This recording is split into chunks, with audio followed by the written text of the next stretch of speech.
il faut considérer Jésus sous deux formes, l'humain et le divin. Pas seulement l'humain. C'est ça les gens qui disent que Jésus-Christ n'est pas Dieu, ils le considèrent seulement comme l'humain.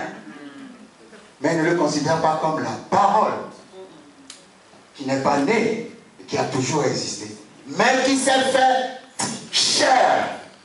Jean 1,14. Donc il y a eu un commencement en tant qu'homme, mais qui est sans commencement en tant que parole. C'est pour ça que je parle de la saine doctrine. Les gens enseignent n'importe quoi aujourd'hui.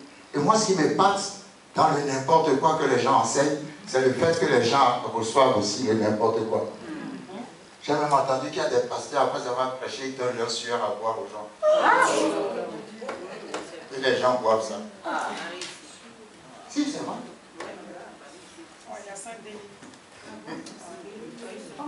C'est inconcevable.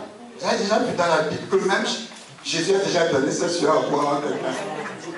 C'est que vous n'avez jamais vu dans la Bible, il ne faut pas l'accepter. Amen. Comment quelqu'un vous prêche, après vous avez prêché, vous allez voir sa sueur? Qu'est-ce qu'il y a dans sa sueur? Rien. En plus, la sueur, c'est un signe de malédiction. Tu travailleras la sueur de ton frère. Rien que pour ça, ne me parle pas de ta sueur.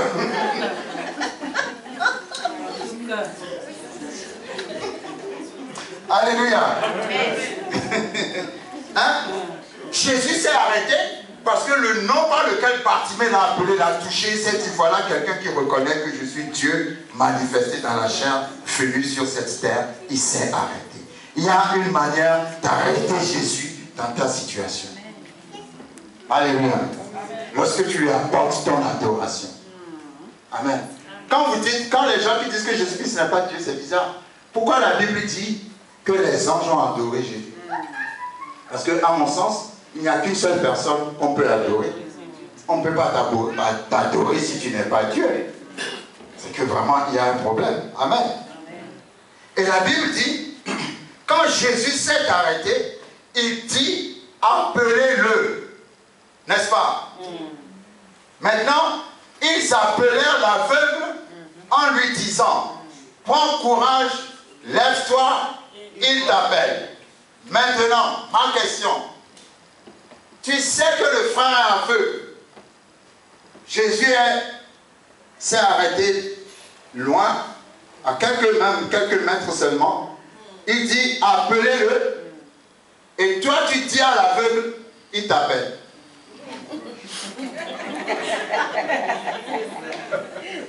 Et tu l'exhortes en plus en lui disant, prends courage.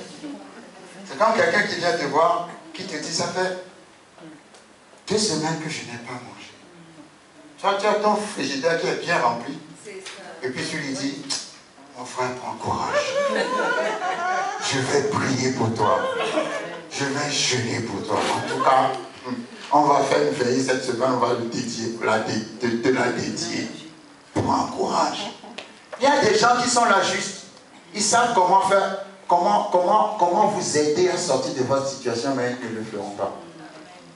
Parce qu'ils veulent voir comment ton Dieu est. N'est-ce pas, tu viens les fatiguer, tu veux jouer avec Jésus, Jésus. Bon, maintenant on va voir comment son Jésus va le sortir. Ils vont voir cette année-là. En tout cas, cette année, c'est moi-même déjà. Ils vont le voir. Ils vont le voir cette année. Alléluia. J'ai trouvé ça très méchant de la part de la foule. Et je peux imaginer même que la foule a dû se retirer en arrière en lui disant, il t'appelle. Vas-y maintenant. N'est-ce pas, on te disait de te taire, tu ne voulais pas te taire.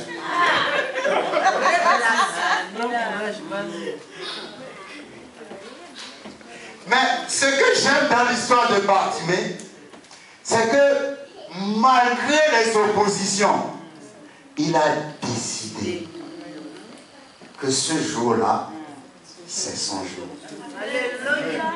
Ah, je ne subirai aucune opposition. Mais je décide que maintenant, c'est fini. Vous savez, quand vous prenez des décisions comme ça, Dieu vient à côté de nous. Parce que quand la Bible dit qu'il a crié plus fort que la foule, c'est Dieu qui a élevé sa voix au-dessus de la foule. Pourquoi? Parce qu'il a décidé. Est-ce que quelqu'un me suit? Amen. Et la Bible dit, les gens lui ont dit, il t'appelle. Et verset 50, la Bible dit, l'aveugle jeta son manteau et se levant d'un bond vint vers Jésus. Ça c'est un verset mystérieux. L'aveugle vint. Oh, vous ne me suivez pas. L'aveugle vint vers Jésus. Je ne vois pas, mais je suis venu. Ah, dis à ton voisin, je ne vois pas, mais je suis venu. L'aveugle vint vers Jésus. Ah, ça c'est un mystère. Là, on n'a pas dit, on conduisit l'aveugle à Jésus. Non, c'est l'aveugle vint vers Jésus. Tu iras là où on a dit tu n'iras pas. Tu feras les choses qu'on a dit que tu ne feras pas. Ceux qui te voient, qui se moquent de toi, ils seront étonnés bientôt. Tu auras décidé de faire ce que Dieu va faire de toi. La foi victorieuse. L'aveugle vint vers Jésus. Vous savez, dans ce temps-là, les aveugles, on les reconnaissait parce qu'ils avaient un manteau. Aujourd'hui, on reconnaît les aveugles parce qu'ils ont une canne blanche. Ils n'avaient même pas une canne pour qu'on dise que ce servant de sa canne, il vint vers Jésus. Il n'avait pas de canne. Parce que c'était le manteau qui montrait que telle personne est aveugle. Mais qu'est-ce qu'il a fait? Il a d'abord jeté le manteau avant de voir. Il n'a pas vu avant de jeter le manteau. Il a jeté le manteau avant de voir. Moi je crois que c'est quand il a jeté le manteau, Dieu lui a donné des cieux pour aller vers Jésus. Il y a quelque chose que tu dois faire, que tu ne fais pas. Un manteau que tu dois jeter, et Dieu va te montrer le chemin. C'est la décision. Jeter le manteau, c'est la décision. Jeter le manteau, ça veut dire, je décide, je ne suis pas encore guéri, mais je décide que je suis guéri. Amen. Ce manteau qui fait de moi un aveugle, je n'en veux plus. Amen. Quand? Tu vois, avant je n'avais pas compris. Mais c'est parfois quand je prêche que Dieu m'explique les choses. C'est quand il a jeté le manteau que Dieu l'a rendu capable d'aller vers Jésus. Toi, tu vas te dire, bon, Jésus guérit-moi d'abord, et puis après je vais voir. Il a dit, non, non. Même si je ne vois pas, je décide que je vois. Ce manteau qui me donne l'identité d'aveugle, je le jette. C'est comme l'aveugle qui jette sa canne blanche et qui va vers Jésus. Tu n'as plus de canne, comment tu as fait pour aller? Demande à ton voisin, comment tu as fait pour aller à Jésus sans ta canne? Alléluia. Et la Bible dit, quand il est arrivé, il est déjà 9h15. Bon, 10 minutes. Quand il est arrivé vers Jésus, Jésus lui posa la question la plus stupide. Il voit qu'il était aveugle, il lui demande, qu'est-ce que tu veux que je fasse pour toi? Est-ce que vous savez qu'il y a des malades qui ne veulent pas être guéris parce que s'ils sont guéris, ils vont perdre leurs allocations sociales? C'est vrai. Ça fait rire, mais je vous assure. C'est fort, pasteur. Alors, pourquoi Jésus lui a demandé? Si Jésus lui a demandé, c'est qu'il y a des gens qui ne veulent pas que Jésus les guérisse. Parce qu'ils ont des droits sociaux. Si tu me guéris, je vais perdre l'argent comme toi. Donc je veux être malade. C'est pour ça. Mais ça fait rire, mais c'est la vérité.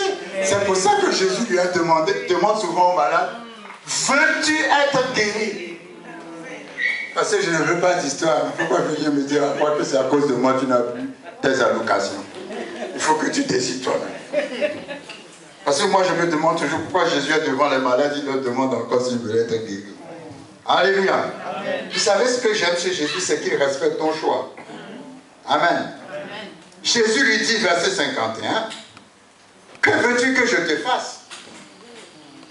Rabouni, lui répondit l'aveugle, « Que je recouvre la vue. » Et c'est là où j'ai compris, par le verbe qui a été utilisé. Il ne s'agit pas du verbe recouvrir, mais du verbe recouvrir. Alléluia. Amen. Qui signifie retrouver quelque chose qu'on a perdu. C'est là où j'ai compris que Bartimée n'était pas né aveugle. Il voyait avant. Et il était dans une famille honorable. Mais je ne sais pas ce qui s'est passé. Il a perdu la vue et il est devenu un mendiant. Mais quand il a rencontré Jésus, il a dit à Jésus, il y a une autre traduction que j'aime beaucoup qui dit, « Seigneur, que je vois encore. » Ah, ça fait pitié. « Seigneur, que je vois encore. » Et Jésus lui dit, « Va, ta foi t'a sauvé. » Aussitôt, il recouvra la vue. Et qu'est-ce que la Bible dit? Il suivit Jésus comment? Sur le chemin. Au début, il était où? Au bord du chemin. À la fin, il était où?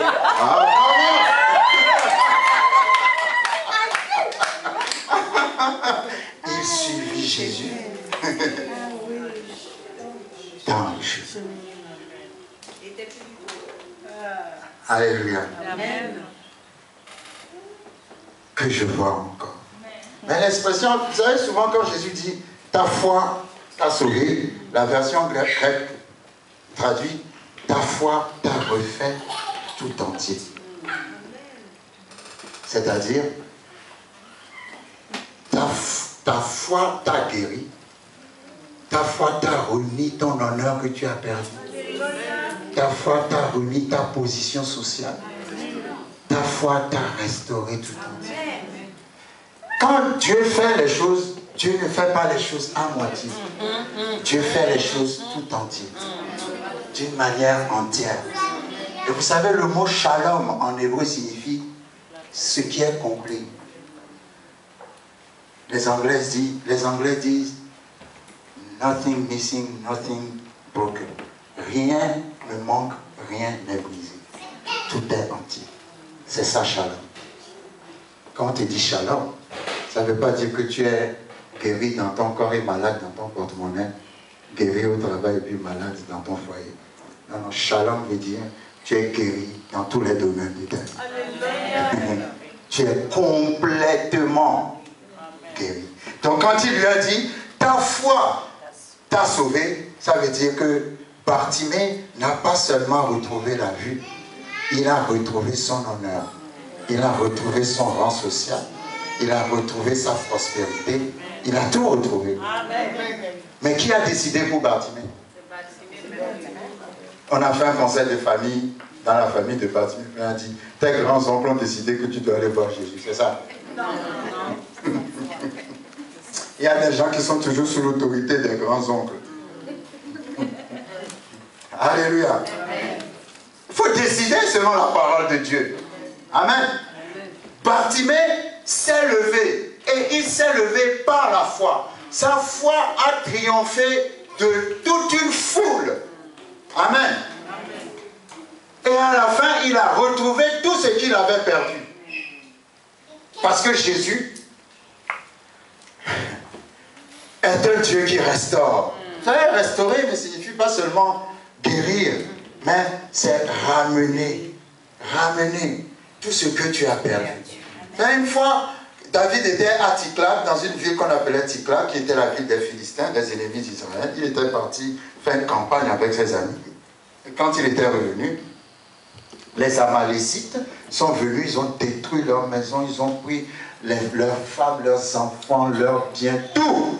Et ils sont partis avec. Quand David et ses compagnons sont revenus à la maison, il n'y avait plus rien. Tout est parti. Et la Bible dit, ils pleurèrent jusqu'à ce qu'il n'ait plus la force de pleurer. Est-ce que quelqu'un a déjà pleuré comme ça? Alléluia. David pleura jusqu'à ce qu'il n'ait plus la force de pleurer. Et le verset suivant dit, mais il décida de s'appuyer sur l'Éternel, son Dieu. Ah, ça c'est trop beau. Donnez-moi 2 secondes, il faut que je retrouve ça. Amen, aidez-moi. La ville s'appelle Tiklag. Ça doit être 1 Samuel, peut-être, c'est dans le livre de Samuel, 1 Samuel 16. Je vais conclure sur ça. Parce que quand le malheur est arrivé sur David, David a pleuré. C'est vrai que quand le malheur arrive, on pleure.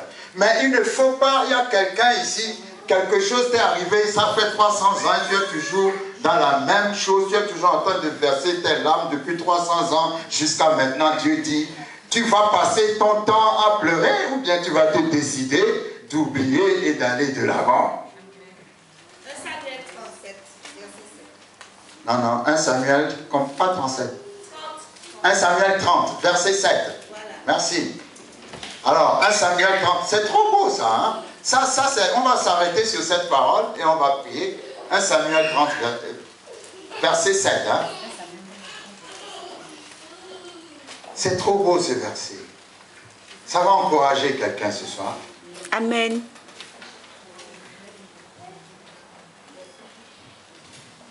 Oui, c'est au verset... À partir du verset 4.